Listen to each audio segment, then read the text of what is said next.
எங்கள் வீட்டில் நல்லா ஆக்டிவாக இருந்த இந்த ஃபிஷ் என்ன ஆச்சுன்னு தெரியல. அதோட வயிறு பார்த்திங்கன்னா ரொம்ப பெருசாக இருந்தது. ஸோ இன்ஃபெக்ஷன் ஆயிருக்கும்னு நினைக்கிறேன். ஸோ இந்த வீடியோவில் இதை நான் எப்படி க்ளீன் பண்ணி அதுக்கு எப்படி ட்ரீட் பண்ணுறேங்கிறத பார்க்கலாம். ஃபிஷ் பவுலில் இருந்த மணி பிளான்ட் எடுத்து வெளியே வச்சுட்டேன். அதில் இருக்க பழைய தண்ணி எல்லாத்தையும் ரிமூவ் பண்ணிவிட்டு ஃபிஷ்ஷையும் வேறு பவுலில் மாற்றிட்டு அதை நான் நல்லா வாஷ் பண்ணி எடுத்து வச்சுக்கிட்டேன்.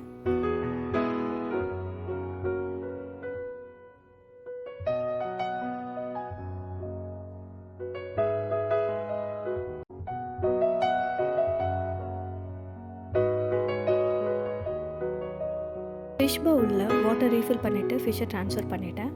அதுக்கப்புறமா மணி பிளான்ட்டில் இருக்க தேவையில்லாத ரூட்ஸ் எல்லாத்தையுமே கட் பண்ணி எடுத்துக்கிட்டேன்.